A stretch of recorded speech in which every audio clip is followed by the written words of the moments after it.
Expand your vocabulary with our Core 2,000 Words ebook. It's free and packed with essential expressions that you'll use on a daily basis. Start building your vocabulary today. Click the link in the description below to download your free Finnish ebook before it's gone.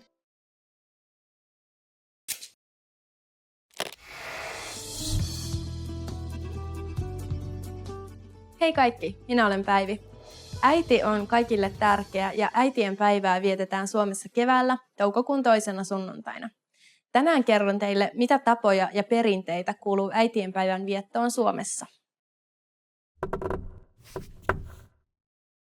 Tiedätkö muita suomenkielisiä synonyymeja sanalle äiti? Näytämme oikean vastauksen videon lopussa. Äitienpäivän viettäminen on omaksuttu Suomeen Yhdysvalloista. Ensimmäistä äitienpäivää vietettiin Suomessa vuonna 1918 kansakoulun opettaja ja kansanedustaja Vilho Reiman toimesta. Aluksi päivää vietettiin toukokuun 3. sunnuntaina, mutta vuodesta 1927 alkaen äitienpäivän vietto siirrettiin toukokuun 2. sunnuntaille. Vuonna 1947 päivä vahvistettiin viralliseksi liputuspäiväksi. Monien perheiden perinteeseen kuuluu juhlavan aamiaisen valmistaminen äidille, joka saatetaan myös tarjoilla äidille vuoteeseen. Lapset herättävät äidin laulamalla ja ojentavat hänelle itse tehdyt äitienpäiväkortit ja lahjat sekä metsästä poimittuja tuoreita valkopuokkoja, äitienpäivän perinteisiä kukkia. Äitienpäivä on virallinen liputuspäivä ja Suomen siniristilippu liehuu saloissa aamu 8 ilta 9 saakka. Äitienpäivän vietto vaihtelee perheittäin, mutta äitienpäivälounas ravintolassa kuuluu monien perheiden ohjelmaan. Mummojen, mummien ja isoäitien luona käyminen sekä sukupolvien yhteinen ajanvietto on myös yleinen tapa. Äitienpäivänä myös järjestetään erilaisia tapahtumia, kuten päiväkonsertteja tai näyttelyitä. Suomen tasavallan presidentti palkitsee äitienpäivänä kasvattajina ansioituneita äitejä Valkoisen Ruusun ritarikunnan ensimmäisen luokan mitaleilla. Vuonna 2014 mitalin sai 35 äitiä.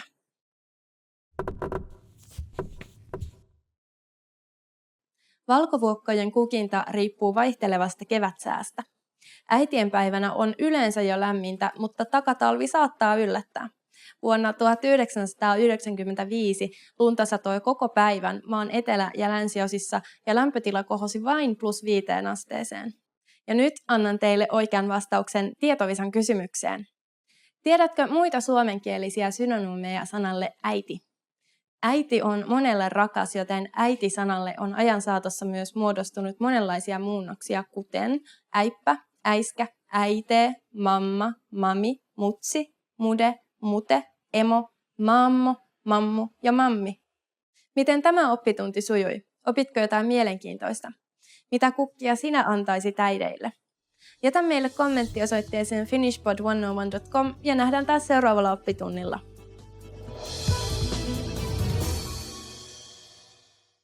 Hey everyone, welcome to the Monthly Review, the monthly show on language learning, where you discover new learning strategies, motivational tips, study tools, and resources. By the way, all the lessons and bonuses you're about to see can be downloaded for free on our website.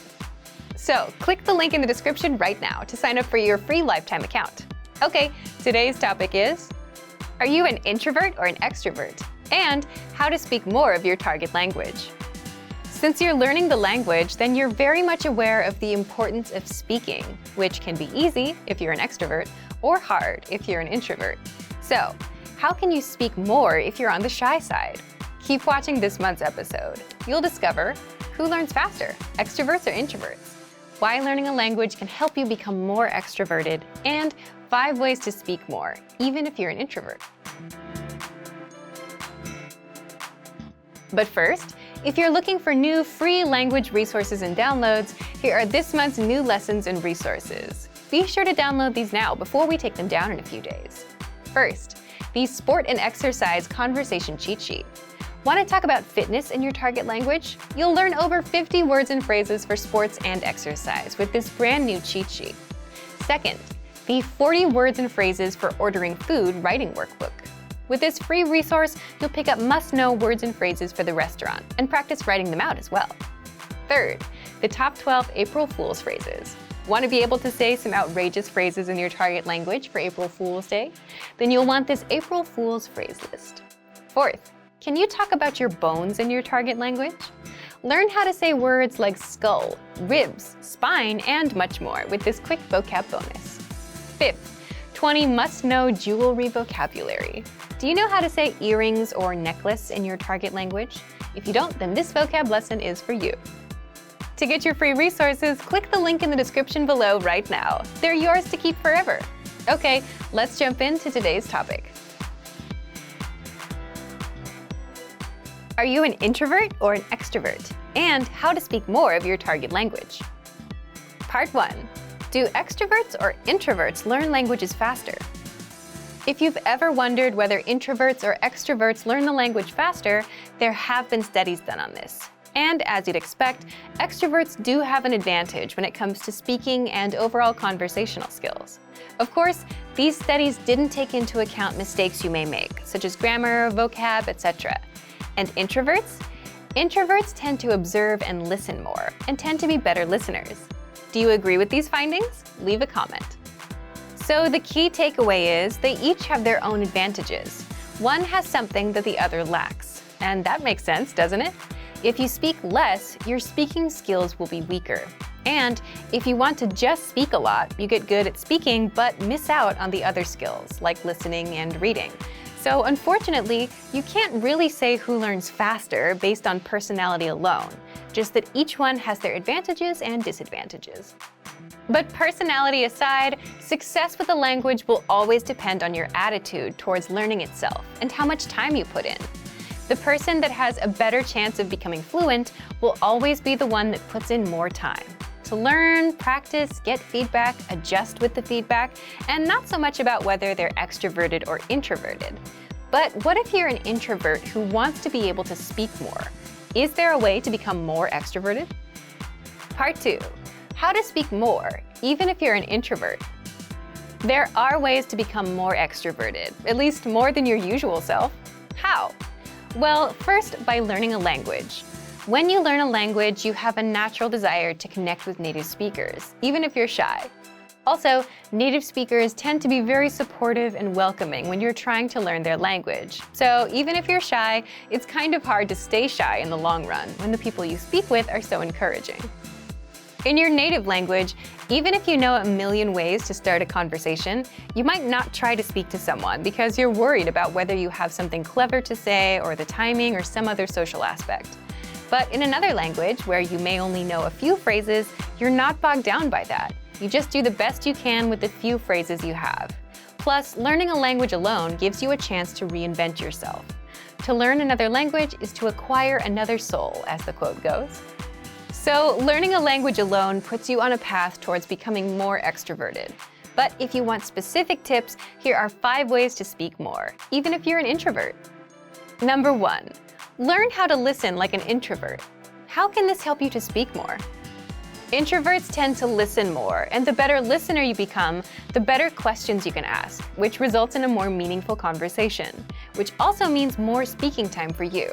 So you can speak more, even if you consider yourself an introvert, by listening well and asking relevant and pertinent questions.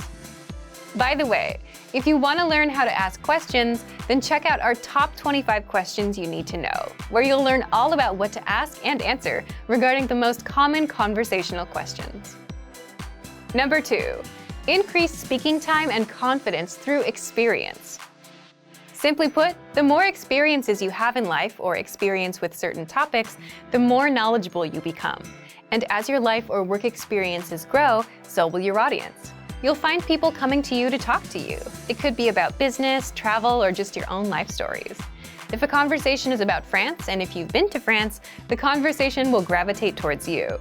Having all that experience makes things easy for you as an introvert. People will come to you, so you don't have to find them.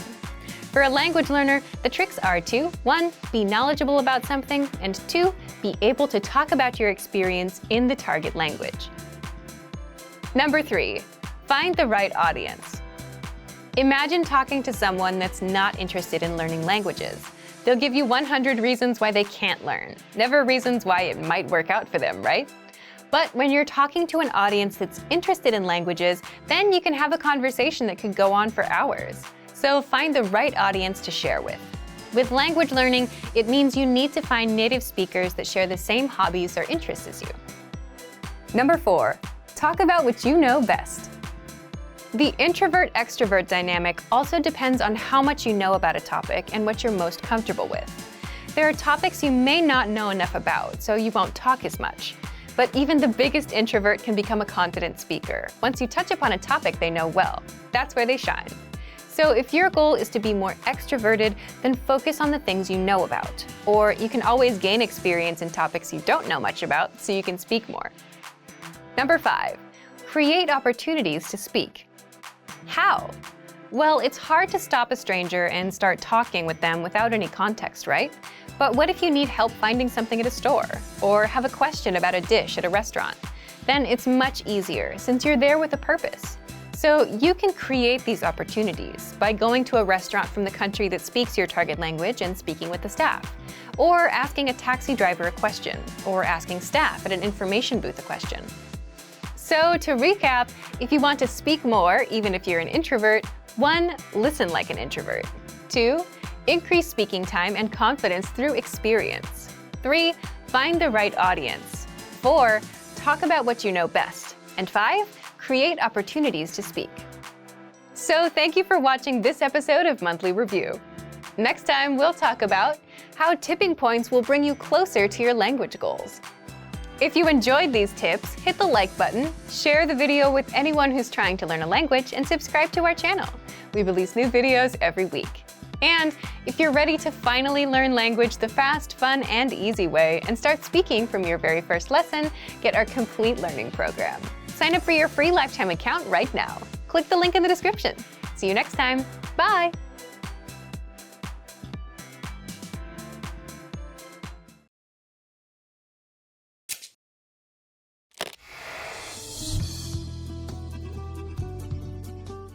Hei kaikki, minä olen Päivi. Suomessa ja muualla Pohjoismaissa isänpäivää vietetään muusta maailmasta poiketen myöhään syksyllä, marraskuun 2. sunnuntaina. Tällä kertaa selvitämme, miten isänpäivää vietetään Suomessa. Tiedätkö, miksi isänpäivää vietetään Suomessa ja muissa Pohjoismaissa vasta syksyllä? Näytämme oikean vastauksen videon lopussa. Isänpäivää vietetään isien kunniaksi ja muistoksi, ja Suomessa se on vakiintunut liputuspäivä.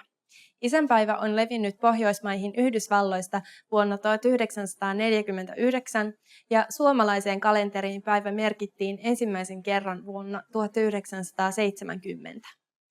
Isänpäivää vietetään samaan tapaan kuin äitienpäivää, joskaan ei yhtä juhlavasti, koska se on suhteellisen uusi päivä almanakassa. Isien rooli lasten kasvattajana on nykyään kuitenkin yhä merkittävämpi, joten myös isänpäivän merkitys on kasvanut. Isänpäivänä isä ja lapset viettävät yhdessä aikaa esimerkiksi leikkimällä tai vaikkapa käymällä huvipuistoissa, eläinpuistoissa, näyttelyissä tai elokuvissa. Myös isoisiä käydään tervehtimässä. Mikäli isä tai isoisä on kuollut, monet perheet menevät hautausmaalle ja sytyttävät kynttilän haudalle. Isänpäivänä lapset usein herättävät isän laulamalla ja ojentamalla hänelle itse tehdyt isänpäiväkortit. Isät saavat myös lahjoja, jotka ovat joskus itse tehtyjä, joskus kaupasta ostettuja. Kaupat aloittavat isänpäivämarkkinoinnin lokakuun puolella. Suosittuja isänpäivälahjoja ovat muun muassa kirjat, pyjamat, sukat, solmiot, partavedet ja parranajakoneet. Isää myös hemmotellaan herkullisella aamiaisella, isän lempiruuilla ja mahdollisesti myös täytekakulla. Suomessa tuoreet isät voivat myös viettää isyysvapaata ja vastaanottaa valtiolta isyysrahaa. Lakia uudistettiin vuonna 2013 ja nyt isät voivat olla palkallisella tai palkattomalla isyysvapaalla 54 päivää ennen kuin lapsi täyttää 2 vuotta. Ja nyt annan teille oikean vastauksen tietovisan kysymykseen. Tiedätkö, miksi isänpäivää vietetään Suomessa ja muissa Pohjoismaissa vasta syksyllä? Ruotsalaiset kauppiaat ehdottivat vuonna 1949 muille Pohjoismaille, että marraskuun alkuun perustettaisiin isänpäivä vauhdittamaan kuun lopussa alkavaa joulukauppaa. Nykyään joulukauppa alkaa tosin jo lokakuussa. Miten tämä oppitunti sujui? Opitko jotain mielenkiintoista? Mikä on suosituin isänpäivälahja sinun kotimaassasi? Jätä meille kommentti osoitteeseen finishpod101.com ja nähdään taas seuraavalla oppitunnilla.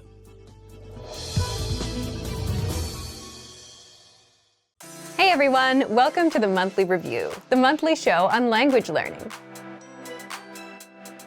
where you discover new learning strategies, motivational tips, study tools, and resources. By the way, all the lessons and bonuses you're about to see can be downloaded for free on our website. So click the link in the description right now to sign up for your free lifetime account. Okay, today's topic is how to learn a language in 2022. If you're planning to learn a language in 2022, then this episode is for you, especially if you want to finally succeed with your New Year's resolution instead of failing or giving up in the next week or two. That's why today you'll discover 1. The 4 critical steps you need to take when learning a new language, and 2. How to set goals and New Year's resolutions that won't fail you in 2022.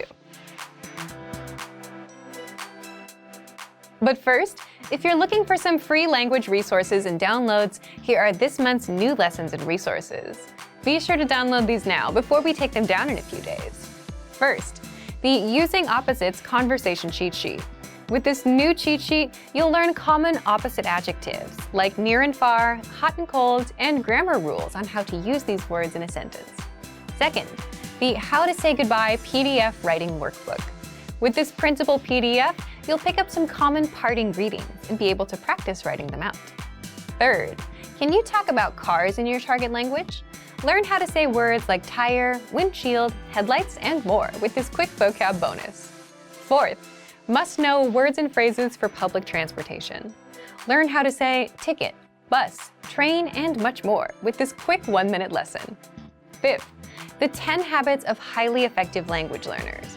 Wondering which habits will help you succeed with language learning? Then check out this free lesson. To get your free resources, click the link in the description below right now. They're yours to keep forever. Okay, let's jump into today's topic. How to learn a language in 2022. Part 1. The 4 critical steps you need to take when learning a new language. Every time you start a new language, you should start with 1. Goals, 2. Anchor points, 3. Grammar, 4. Reading. What are these 4 steps, and why do you need them to succeed with language learning? Let's jump in. The first one is goals. Everything starts with a goal, but your goal itself can also lead you to failure if you don't set it the right way. So more specifically, you need to set small, measurable monthly goals instead of just, I want to learn a language and be fluent this year.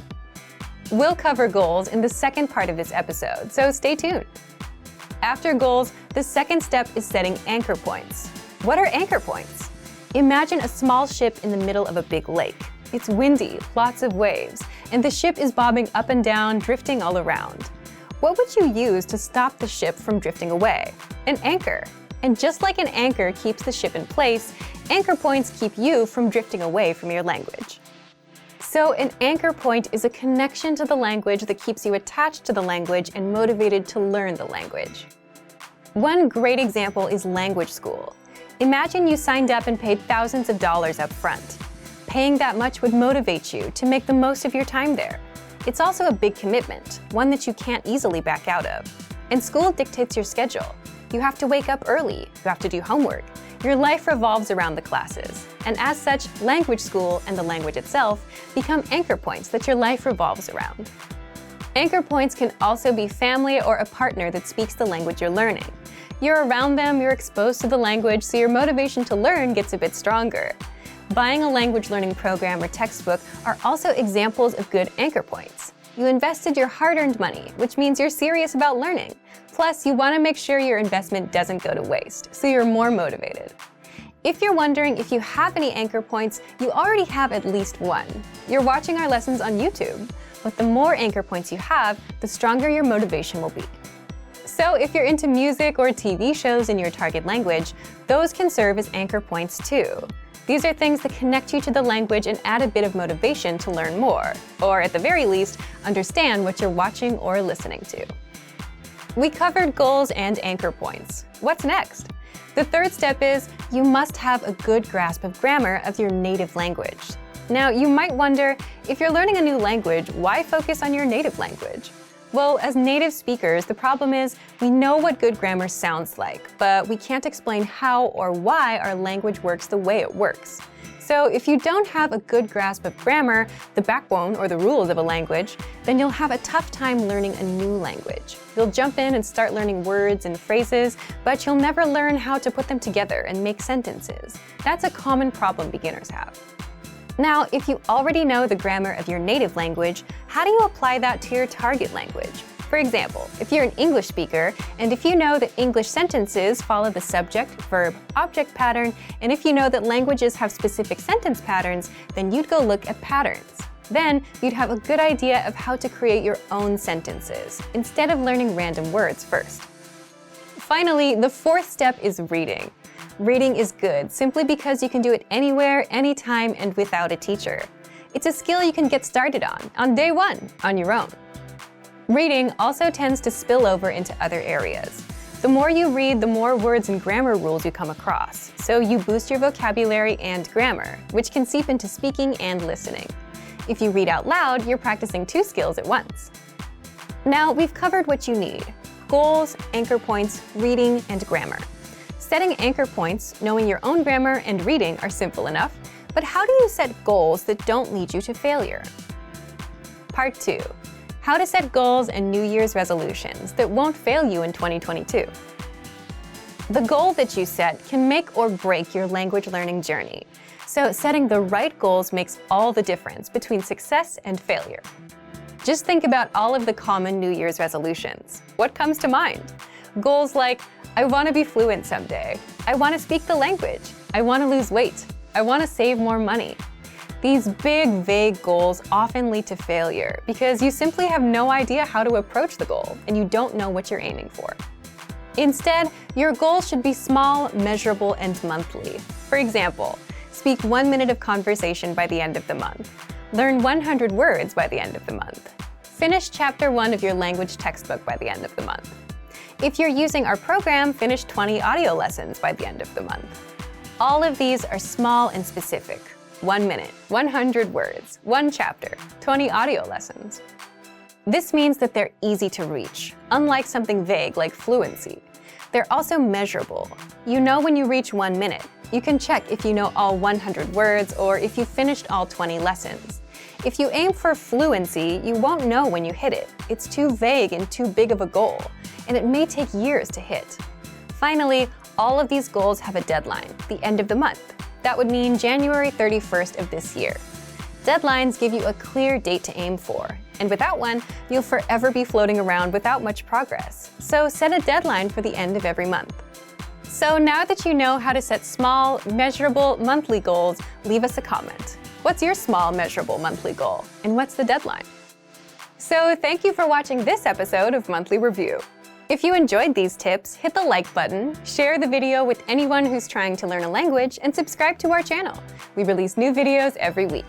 And if you're ready to finally learn language the fast, fun, and easy way and start speaking from your very first lesson, get our complete learning program. Sign up for your free lifetime account right now. Click the link in the description. See you next time. Bye!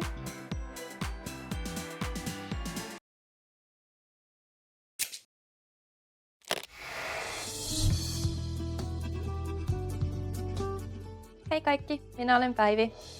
Suomen itsenäisyyspäivää vietetään 6. joulukuuta. Suomi itsenäistyi vuonna 1917. Itsenäistä Suomea edelsi Suomen suuriruhtinaskunta, joka oli itsehallinnollinen osa Venäjän keisarikuntaa. Nykyään itsenäisyyspäivä on juhlallinen päivä, johon liittyy paljon perinteitä. Tällä kertaa tarkastelemme, mitä tapoja liittyy Suomen itsenäisyyspäivän viettoon. Tiedätkö, milloin pidettiin ensimmäiset Suomen tasavallan presidentin järjestämät itsenäisyyspäivän juhlat? Näytämme oikean vastauksen videon lopussa. Itsenäisyyspäivän aamuna Suomen lippu nostetaan juhlallisesti salkoon. Helsingin tuomionkirkossa pidetään yleiskristillinen juhlajumalan palvelus, johon osallistuvat muun muassa Suomen tasavallan presidentit, valtioneuvosto sekä kansanedustajat. Monet vierailevat sankarihaudoilla muistamassa sodissa kaatuneita. Yliopistokaupunkien ylioppilaat järjestävät soihtukulkueita ja vierailevat haudoilla. Helsingissä kulkue päättyy Senaatin torille, missä pidetään ulkoilmajuhla. Juhlassa pidetään puheita ja akateemiset mieskuorot laulavat isänmaallisia lauluja. Puolustusvoimat järjestävät vuosittain valtakunnallisen itsenäisyyspäivän paraatin eri kaupungeissa. Se on suuri sotilasparaati, jossa marssivat eri osastot ajoneuvoineen ja panssarivaunuineen. Paraatiin liittyy yleensä myös Suomen ilmavoimien ylilento. Helsingissä vähävaraisille järjestetään oma itsenäisyyspäivän juhla, missä he saavat ilmaisen lounaan ja vaateavustuksia. Televisiossa näytetään vuosittain Edwin Laineen ohjaama elokuva Tuntematon sotilas, joka kertoo Suomen ja Neuvostoliiton välisestä jatkosodasta. Kodeissa itsenäisyyspäivää vietetään rauhallisesti, mutta juhlallisesti. Ikkunoille sytytetään 2 sinivalkoista kynttilää juhlistamaan itsenäisyyttä. Perheissä syödään juhlaruokaa ja seurataan itsenäisyyspäivän juhlallisuuksia televisiosta. Illan kohokohta on suorana televisioitu itsenäisyyspäivän vastaanotto presidentin linnasta. Linnan juhliin kutsutaan Suomen kuuluisimpia ja ansioituneimpia ihmisiä, eri maiden suurlähettiläitä ja valikoitu joukko tavallisia kansalaisia. Presidentin linnaan kutsutut naiset panostavat iltapukuihinsa ja niiden arvostelu on monille suosittu itsenäisyyspäivän ajanviete.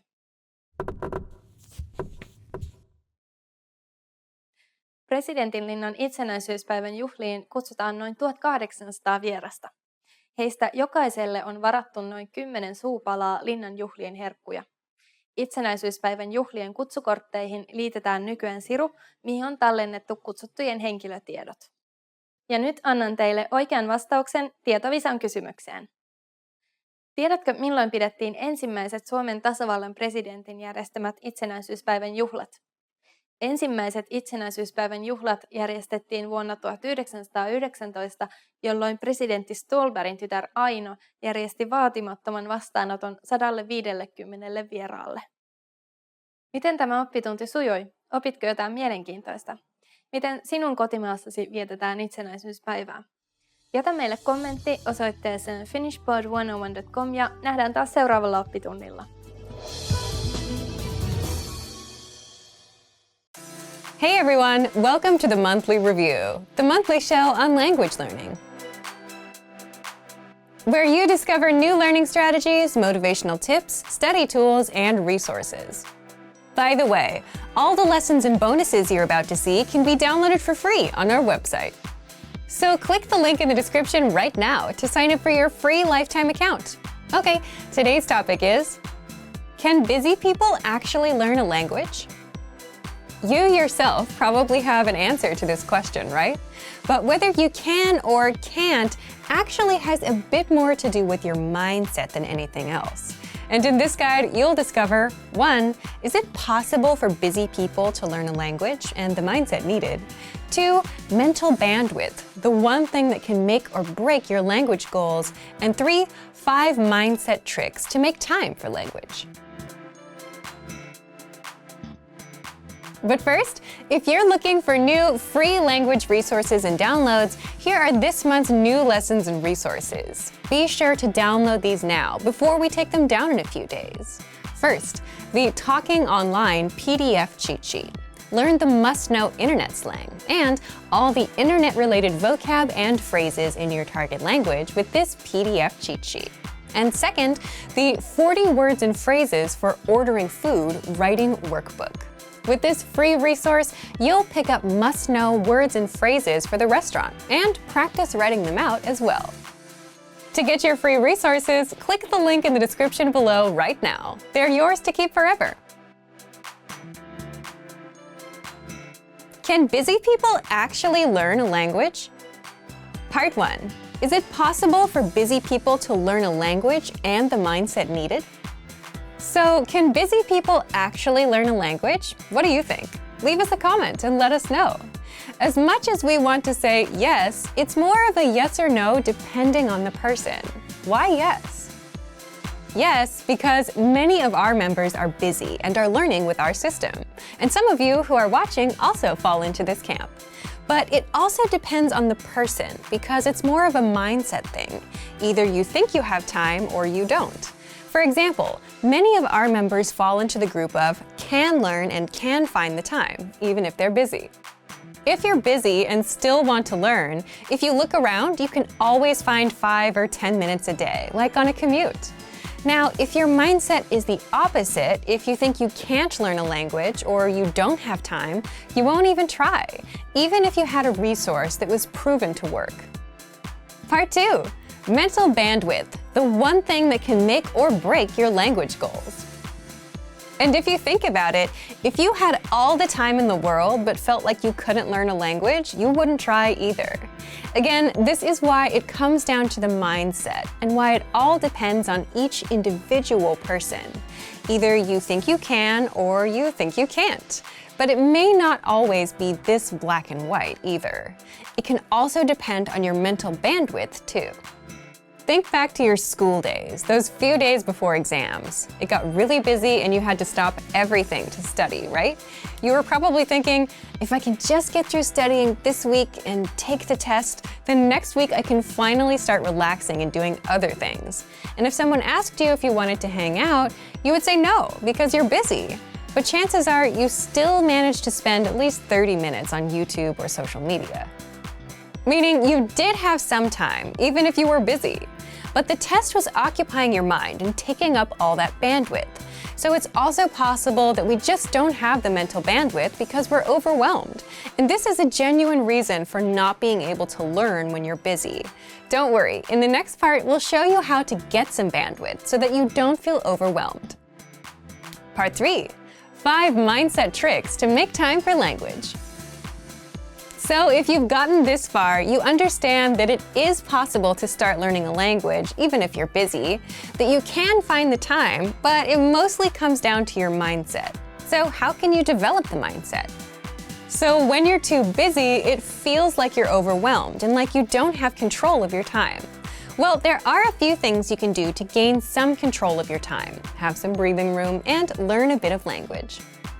First, always set small, measurable goals. This is something that we talk a lot about here. For example, learn for 10, 15, or 20 minutes every day.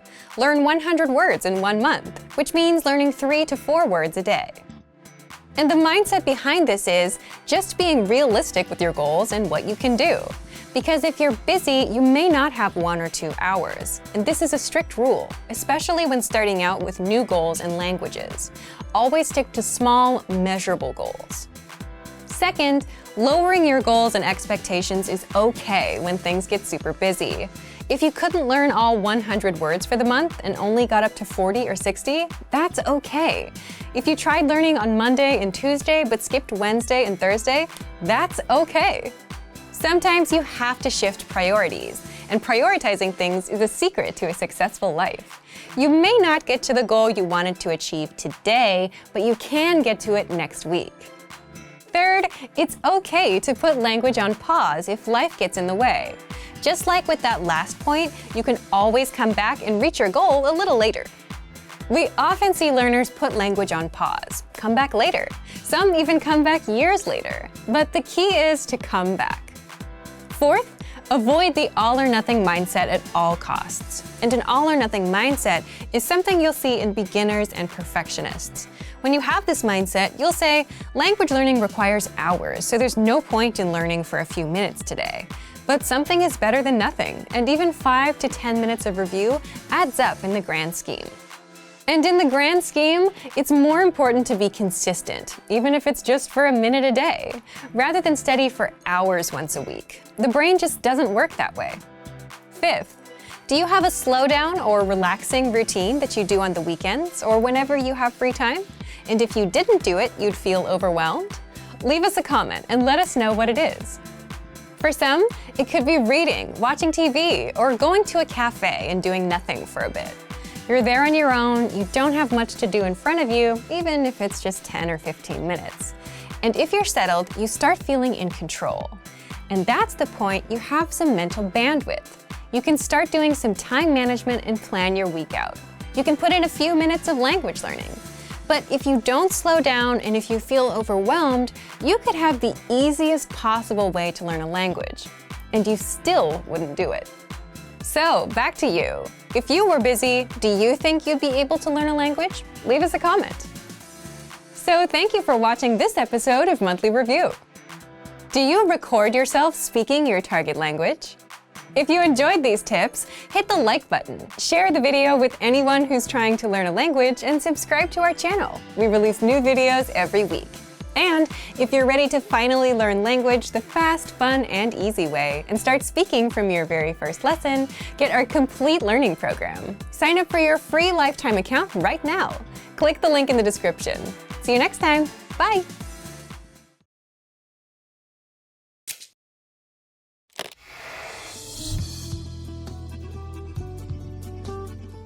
Hei kaikki, minä olen Päivi. Myös Suomessa maalis-huhtikuun vaihteessa vietettävä pääsiäinen on kristillisistä juhlista vanhin ja tärkein. Pääsiäistä vietetään kevään 1. täysikuuta seuraavana sunnuntaina, aikaisintaan 22. maaliskuuta ja viimeistään 25. huhtikuuta. Tällä oppitunnilla kerron, mitä erityispiirteitä liittyy pääsiäisen viettoon Suomessa. Tiedätkö, millä muilla nimillä kutsutaan pääsiäisviikkoa? Näytämme oikean vastauksen videon lopussa. Pääsiäisenä juhlitaan Jeesuksen ylösnousemusta, mutta monet pääsiäiseen liittyvät suomalaiset perinteet ovat alun perin pakanallisia ja liittyvät valon lisääntymiseen luonnossa. Pääsiäisviikon tai toiselta nimeltään hiljaisen viikon aloittaa palmusunnuntai. Pääsiäiseen kuuluvia pyhäpäiviä ovat pitkäperjantai, pääsiäissunnuntai ja toinen pääsiäispäivä. Palmusunnuntaina lapset pukeutuvat pääsiäisnoidiksi ja lähtevät naapurustoon virpomaan mukanaan koristelemansa värikkäät pajunoksat. Virpoja toivottaa onnea ja terveyttä pajunoksia heiluttamalla ja lausumalla samaan aikaan virpomislorun. Palkaksi pienet noidat saavat yleensä suklaamunia tai muita makeisia. Koristellut pajunoksat symboloivat palmusunnuntain palmunlehviä ja kevään saapumista. Pajun kissoja ja koivunoksia laitetaan myös kodeissa maljakkoon esille sekä rairuohoa kasvatetaan kevään ja elämän juhlistamiseksi. Mämmi on kaikista perinteisin suomalainen pääsiäisherkku. Se on imellettyä makeaa ruispuuroa, joka valmistetaan ruismaltaasta ja ruisjauhoista. Mämmi tarjoillaan yleensä kuohukerman, maidon tai vaniljajäätelön kanssa.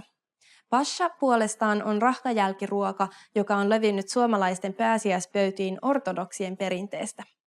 Pääsiäiseen kuuluvat myös pieniä leluja sisältävät suklaamunat ja pääsiäisrakeet. Suolaisia herkkuja ovat erilaiset lammas- ja kalaruuat, verimakkara ja uunijuusto.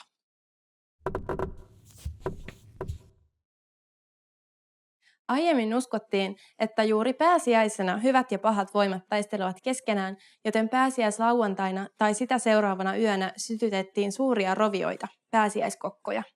Pääsiäiskokkojen uskottiin karkottavan noitia ja pahoja henkiä. Kokkoja sytytetään toisinaan vieläkin, erityisesti Pohjanmaalla. Ja nyt annan teille oikean vastauksen tietovisan kysymykseen.